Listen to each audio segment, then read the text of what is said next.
आज आप लोग के बीच में एक नया वीडियो लेके आया हूँ, जिसमें आज हम लोग बात करेंगे एडवांस मैथमेटिक्स का। यह एक ऐसा मैथमेटिक्स है जो हर एक फील्ड में यूज होता है। आपका 9th-10th बोर्ड हो या फिर कंपटीशन से रिलेटेड, जैसे यहाँ पे आपका board CTET, JTET, bank, SSC, railway, KBS, NBS का टीजीटी या उससे पीआरटी, ठीक है, इन सारे एग्जाम को कवर करता है। और बैंकिंग एसएससी में पहले इन सारे चैप्टर से क्वेश्चन कम पूछा जाता था एडवांस मैथमेटिक्स से, लेकिन अभी ऐसा हो गया है कि एडवांस मैथमेटिक्स से ज़्यादा क्वेश्चन बनता है। और एडवांस एक ऐसा मैथमेटिक्स है, एक ऐसा टॉपिक है, अगर कंसेप्ट आपके पास है तो बन जाएगा, अगर कंसेप्ट नहीं है तो थोड़ा सा भी नहीं बनता है। तो बहुत सारे स्टूडेंट का डिमांड था कि एडवांस मैथमेटिक्स पढ़ा दीजिए सर, एडवांस मैथमेटिक्स पढ़ा दीजिए। तो इसीलिए आज हम यूट्यूब के माध्यम से उन सारे स्टूडेंटों को मैं एडवांस मैथमेटिक्स पढ़ाना चाहता हूँ जिसको मैथमेटिक्स में प्रॉब्लम है, चाहे वह आर्ट्स का स्टूडेंट हो, साइंस का स्टूडेंट हो या कॉमर्स का स्टूडेंट हो, या कोई भी अगर जनरल नॉलेज मैथमेटिक्स से रिलेटेड अगर लेना चाहता है तो मेरा यूट्यूब चैनल देख के सीख सकते हो। तो हम लोग देखेंगे कि कंपटीशन का बात जब करेंगे तो कंपटीशन में मैथ जो पूछता है 3 भागों में बांटा जाता है। एक आपका न्यूमेरिकल टाइप का होता है जो बोर्ड मास से रिलेटेड होता है, जो गुना भागा जोड़ घटाव से रिलेटेड रहता है, ठीक है। तो बहुत आसान है लेकिन उतना ही लेंदी होता है और बहुत ही टाइम टेकन क्वेश्चन होता है। सेकेंड होता है अर्थमेटिक। अर्थमेटिक थोड़ा सा डिफिकल्ट है लेकिन कंसेप्ट रहने पे वह क्वेश्चन थोड़ा सा स्पीड बनता है। और तीसरा पार्ट होता है एडवांस मैथमेटिक्स, ठीक है। तो एडवांस मैथमेटिक्स अगर कंसेप्ट है, अगर इसका नॉलेज है तो बहुत कम समय में, ठीक है, बहुत कम समय में इन सारे क्वेश्चन को हम बना सकते हैं। हाँ, इसके लिए हमको शुरू से जीरो लेवल से हर एक पॉइंट को सीखना होगा। तो हम यह जो वीडियो ला रहे हैं इसमें हम मैथमेटिक्स को एकदम जीरो लेवल से बताएंगे। अगर किसी को मैथमेटिक्स में अगर जीरो है, कुछ भी नहीं आता है, अगर मेरा वीडियो पार्ट 1 से अगर देखे और जितना वीडियो बनाएंगे सारा वीडियो अगर देख ले तो 100% कि उसका मैथमेटिक्स ठीक हो जाएगा। तो हम लोग आज बात करेंगे एडवांस मैथमेटिक्स। तो एडवांस मैथमेटिक्स में हम लोग कवर करेंगे कुछ चैप्टर को, ठीक है। इन सारे चैप्टर को कवर करेंगे जिसमें से एक ज्योमेट्री आता है। हम लोग ऐसे भी 10th क्लास में ज्योमेट्री पढ़ते थे तो थ्योरम वगैरह पढ़ते थे, बाकी कंसेप्ट को छोड़ देते थे, जिससे क्या होता था कि अभी हम लोग का पास ज्योमेट्री का कंसेप्ट जीरो के बराबर है। तो जीरो का बराबर इसलिए हम लोग जीरो से सीखेंगे, ठीक है। इसके बाद अलजेब्रा। बोर्ड में अलजेब्रा का कंसेप्ट बहुत कम होता है, ठीक है। 9th क्लास में अलजेब्रा से रिलेटेड बहुत प्रॉब्लम है तो हम लोग अलजेब्रा को भी देखेंगे। ट्रिगोनोमेट्री एक आता है, ठीक है। ट्रिगोनोमेट्री एक ऐसा चैप्टर है कि हर एक जगह यूज होता है, चाहे सीनियर क्लास हो, जूनियर क्लास हो, चाहे कोई भी कंपटीशन हो। इसके बाद एक एपीजीपी आ जाता है, arithmetic progression and geometrical progression. एक परमुटेशन कॉम्बिनेशन, इससे भी कभी 2-4 क्वेश्चन देता है तो इसका भी कंसेप्ट हम लोग देख लेंगे, बहुत सिंपल है। और मेंसुरेशन एक यहाँ लंबा चैप्टर है, ठीक है, इसको हम लोग अच्छी से मतलब इसको कवर करेंगे। तो यहाँ हम लोग को 4 टॉपिक है जो बहुत लॉन्ग चैप्टर है, ज्योमेट्री, अलजेब्रा, ट्रिगोनोमेट्री और मेंसुरेशन। सेट से रिलेटेड भी कभी क्वेश्चन आता है कि 200 आदमी है, कुछ आदमी हिंदी पेपर पढ़ता है, कुछ बांग्ला पेपर पढ़ता है, कुछ हिंदी पेपर पढ़ता है, तो कौन कितना पढ़ा, इस तरह से रिलेटेड क्वेश्चन देता है सेट से, ठीक है। तो इन सारे टॉपिक को हम लोग एडवांस मैथमेटिक्स में रखते हैं और हम लोग बात करेंगे। तो यहाँ से हम लोग को करीबन 60 से 70% क्वेश्चन कवर करता है किसी भी एग्जाम में, ठीक है। इन सारे चैप्टर को अगर हम कर लेते हैं, ऐसी मेंसुरेशन तुम्हारा अर्थमेटिक में आता है लेकिन इसको हम एडवांस में ले लिए क्योंकि यह भी ज्योमेट्री से रिलेटेड क्वेश्चन है, ठीक है। तो यह 60 से 70% क्वेश्चन एडवांस मैथमेटिक्स से कवर करता है। और सबसे प्लस पॉइंट यह है कि यह टाइम टेकन बहुत कम है, कंसेप्ट क्लियर है तो बहुत कम समय में इन सारे क्वेश्चन को हम बना सकते हैं। अब कंसेप्ट अगर क्लियर नहीं है तो फिर इसका क्वेश्चन को हम छू तक नहीं सकते हैं। और मैथमेटिक्स कहता है कि ना तो हम रट सकते हैं, ना तो हम प्रैक्टिस करके नंबर ला सकते हैं, हाँ कंसेप्ट, अगर कंसेप्ट क्लियर हो और प्रैक्टिस करोगे, उसके बाद ट्रिक को याद करोगे तो तुम अच्छा कर सकते हो। सबसे पहले हमको कंसेप्ट सीखना होगा। तो हम लोग इस वीडियो में, इस वीडियो सीरीज में हम लोग कंसेप्ट के साथ साथ प्रैक्टिस का भी बात करेंगे। तो इन सारी चीज़ों को हम लोग कवर करेंगे यहाँ पे। तो चलिए हम लोग स्टार्ट करते हैं। और एक बात आप लोग को बताना चाहता हूँ, क्या जो वीडियो हम बना रहे हैं या हिंदी और इंग्लिश दोनों में होगा। बहुत आदमी को इंग्लिश में प्रॉब्लम होता है, बहुत सारे स्टूडेंट को हिंदी में प्रॉब्लम होता है, इसलिए यह वीडियो हम हिंदी और इंग्लिश दोनों में लेकर आ रहे हैं, ठीक है, ताकि किसी को कोई प्रॉब्लम नहीं हो। और हिंदी इंग्लिश का कॉम्बिनेशन में समझने में सबसे आसान होता है।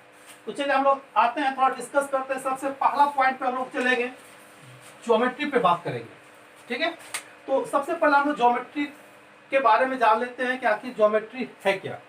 क्योंकि मैथ एक प्लूरल मैथमेटिक्स होता है, जिसे बहुत सारा मैथ होता है। तो उस बहुत सारे मैथ में से एक मैथ आता है ज्योमेट्री, ठीक है। बहुत सारे मैथ में से एक मैथ आता है ज्योमेट्री, ठीक है।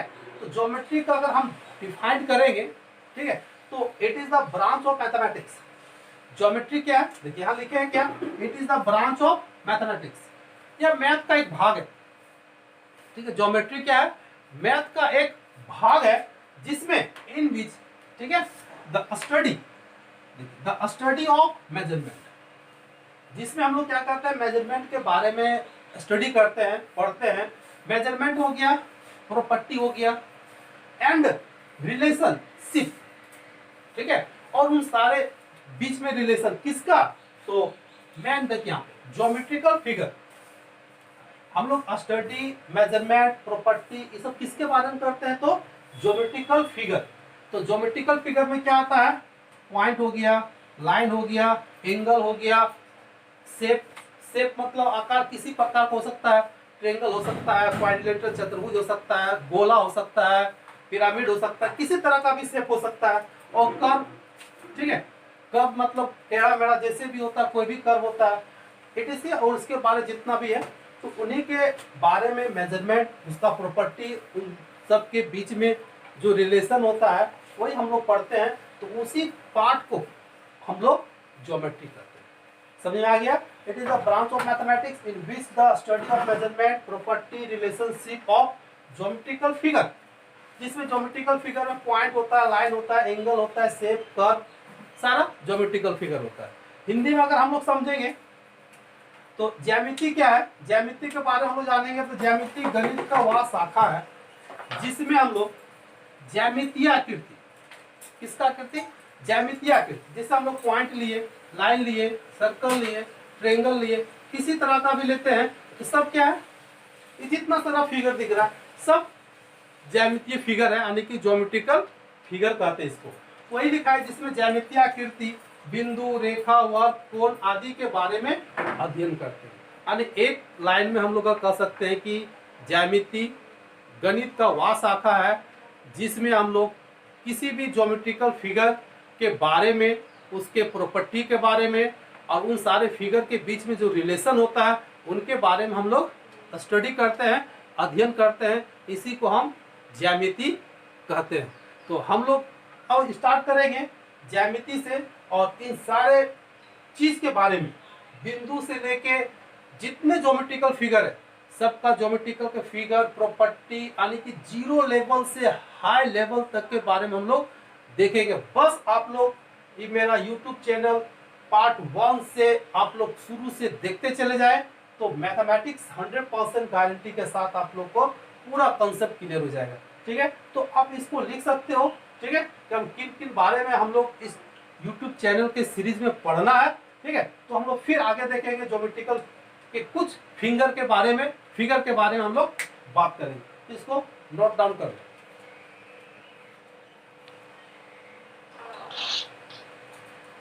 फिर हम लोग बात करते हैं ज्योमेट्री के कुछ शेप के बारे में, फिगर के बारे में हम लोग बात करेंगे। अगर अभी तक हमारे चैनल को अगर सब्सक्राइब नहीं किए हैं तो प्लीज़ सब्सक्राइब कर लें, ताकि इसके बाद वाला वीडियो जैसे हम अपलोड करेंगे आपके पास पहुंच जाएगा, ठीक है। तो हम लोग बात करेंगे ज्योमेट्रिकल फिगर का। हम लोग एडवांस मैथमेटिक्स को, कोई भी चैप्टर को ग्रुप वाइज में बांटेंगे, समझने में कलेक्ट करने में, दिमाग में रखने में आसान होगा, इसको हम ग्रुप 1 में बांटते हैं, जिसमें कुछ फिगर के बारे में हम लोग को स्टडी करना है। तो ग्रुप 1 में रखते हैं। ग्रुप 1 में हम किसको रख रहे हैं? तो ज्योमेट्रिकल फिगर। इसको कुछ ज्योमेट्रिकल फिगर लिए हैं, ऐसे तो बहुत सारा फिगर होता है, उसमें से कुछ जो इनिशियल होता है, जो शुरुआत में हम लोग को जानना रहता है, वैसे ज्योमेट्रिकल फिगर के बारे में हम लोग डिस्कस करेंगे। ठीक है, तो हम लोग यहाँ पे डाटा पे ज्योमेट्रिकल फिगर को 3 ग्रुप में बांटे हैं। पहला उसका नाम, दूसरा उसका शेप फिगर का, ठीक है, और तीसरा उसका प्रॉपर्टी, कुछ उसका पॉइंट को हम लोग लिखे हुए हैं। ठीक है, तो हम लोग सबसे पहले में हम लोग बात करेंगे पॉइंट।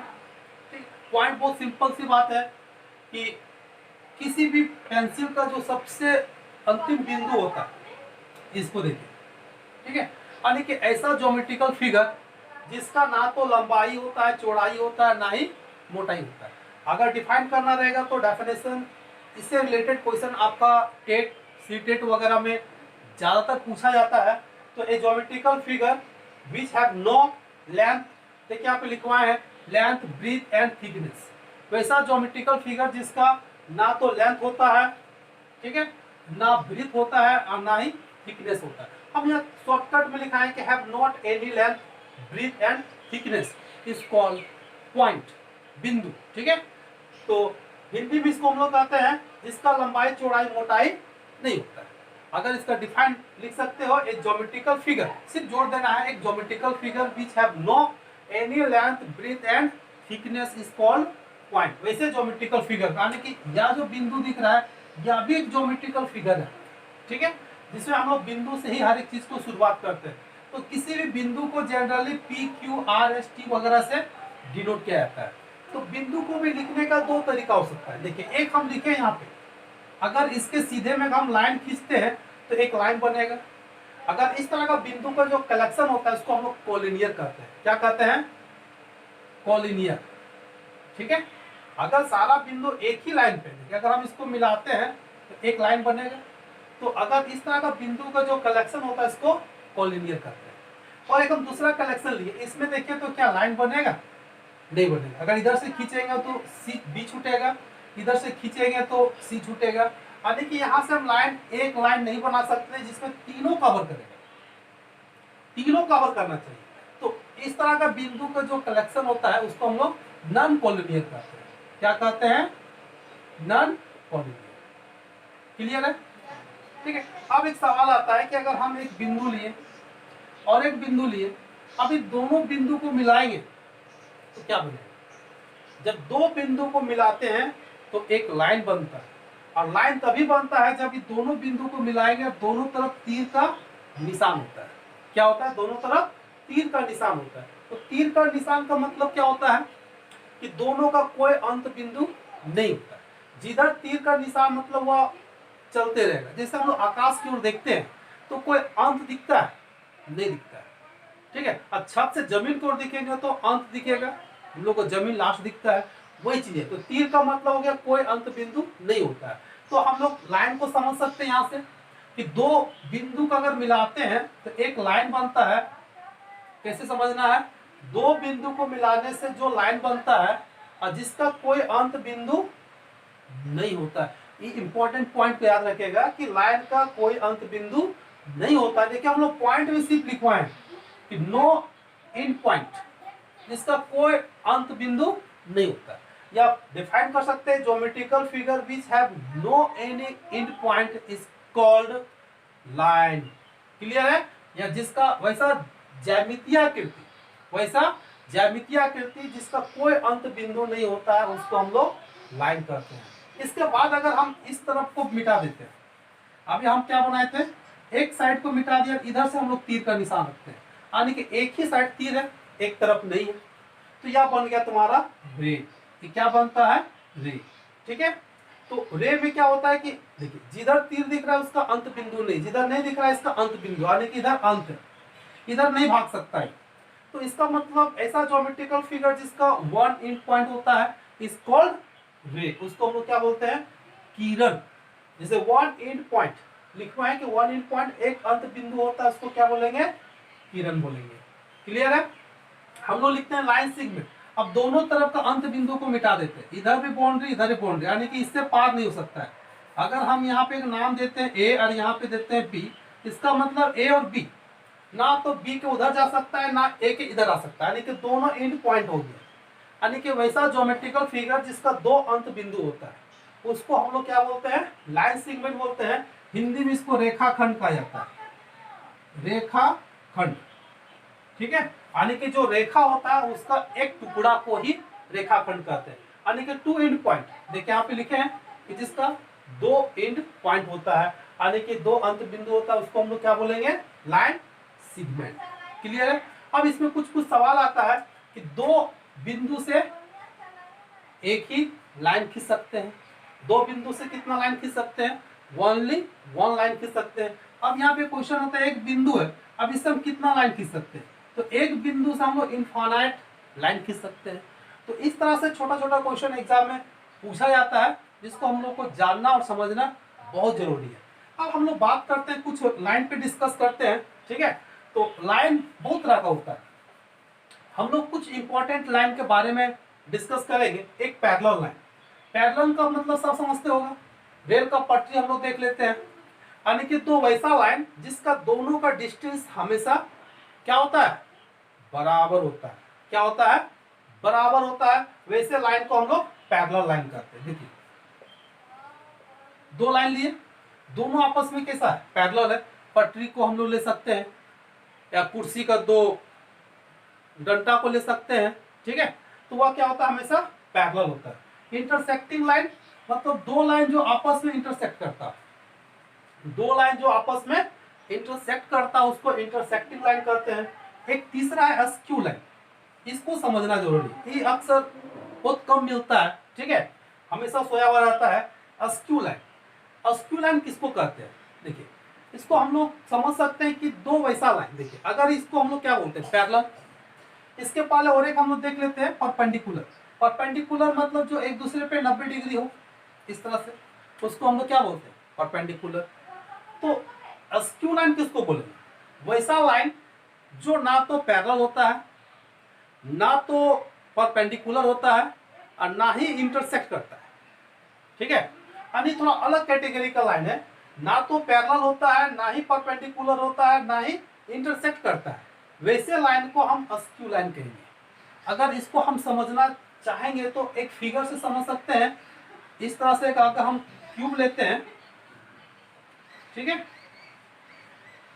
इस तरह से हम एक क्यूब लेते हैं, तो जनरली एक देखिए, एक ई लाइन हो गया और एक इसके ऊपर वाला, जैसे घर का हम बात करेंगे तो ऊपर छत पे एक डंडा लगा देंगे और नीचे लगा देंगे। ये देखिए नीचे है, ये वाला देखिए इस तरह से। ठीक है, दोनों यहाँ पे दिखता है इंटरसेक्ट है, लेकिन इंटरसेक्ट नहीं करता है। देखिए इस तरह से, ये ऊपर में है, इस फिगर को हम लोग देख सकते हैं, ये ऊपर में है, ये नीचे है। ठीक है, और इधर चला गया, इधर चला गया। अब लाइन तो देखो ना तो पैरेलल है और ना ही परपेंडिकुलर है। हाँ, लेकिन इस दोनों के बीच में जो डिस्टेंस होता है वह हमेशा परपेंडिकुलर डिस्टेंस होता है। अगर इधर से हम लोग नापेंगे, इधर से नापेंगे तो ज्यादा हो जाएगा। इसका परपेंडिकुलर डिस्टेंस होता है वो सबसे शॉर्टेस्ट डिस्टेंस कहलाता है। तो ये हो गया अस्क्यू लाइन। ठीक है, यानी जो ना तो पैरेलल होगा, ना इंटरसेक्ट करेगा, ना ही परपेंडिकुलर होगा, उसको हम लोग बोलते हैं अस्क्यू लाइन। तो ये था तुम्हारा कुछ ज्योमेट्रिकल फिगर, यानी कि ज्योमेट्री का जहां से शुरुआत होता है।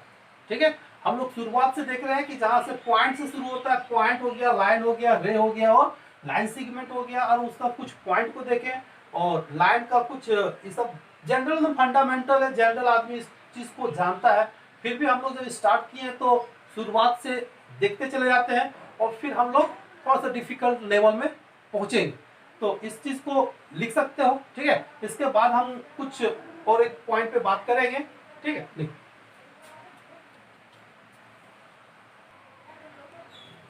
देखिए यहाँ पे हम कुछ फिगर लिए हुए हैं।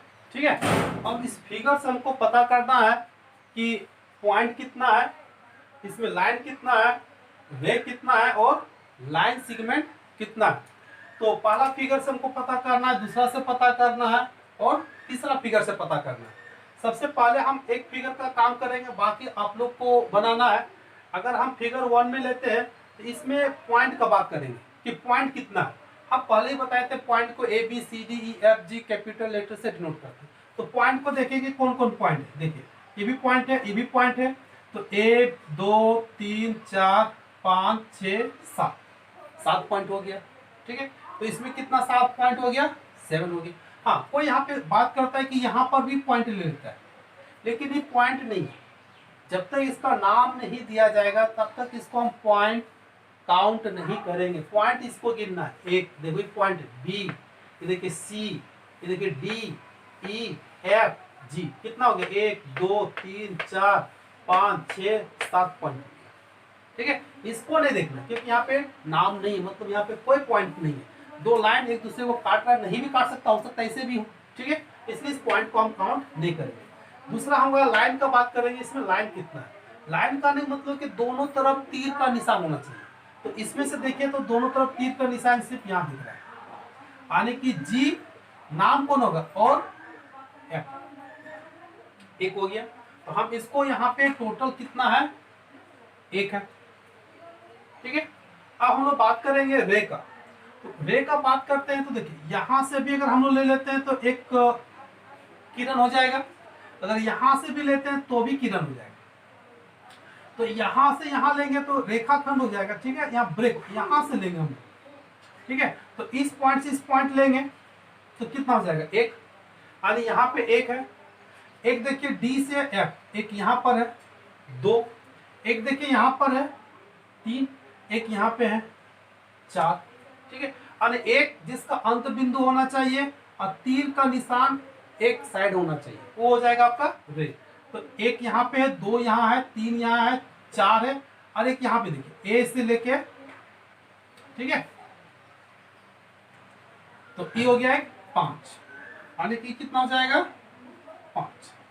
ठीक है, अब लाइन सेगमेंट का हम बात करेंगे जिसका कोई एंड पॉइंट नहीं। तो अगर हम लाइन सेगमेंट ढूंढेंगे तो देखिए एक यहां से ढूंढाएगा, ये हो गया 2 हो गया, यहां से यहां 3 हो गया। ठीक है, इसको नहीं लेंगे क्योंकि इसका एंड पॉइंट नहीं है। 1 2 3, ठीक है, और है नहीं है, तो ये 3 हो गया। तो यहाँ पे लाइन सेगमेंट कितना हो गया, 3 हो गया। तो इस तरह से हम लोग किसी भी फिगर से पॉइंट, लाइन, रे, लाइन सेगमेंट अगर फाइंड करने के लिए बोलता है तो हम लोग निकाल सकते हैं कि कैसे निकाला जाता है। तो बाकी 2 फिगर हम दिए हुए हैं, आप लोग कॉपी में नोट करके इसको निकाल के देखो कि निकल रहा है या नहीं निकल रहा है। बहुत सिंपल है, या तो इनिशियल है, इसके बाद हम लोग धीरे धीरे, क्योंकि एक सीढ़ी के बाद 2, 2 के बाद 3 चढ़ने से ही ठीक होता है। अगर जंप मारने से हम लोग गिर भी सकते हैं, इसलिए हम लोग 1 2 3 4 तक ही चढ़ेंगे ताकि समय रहते हुए हम लोग अपने मंजिल तक पहुंच जाएंगे और पता भी नहीं चलेगा। इसको लिख लो। ठीक है, हाँ, अगर वीडियो अच्छा लगे तो लाइक कमेंट जरूर करें। ठीक है, तो धन्यवाद।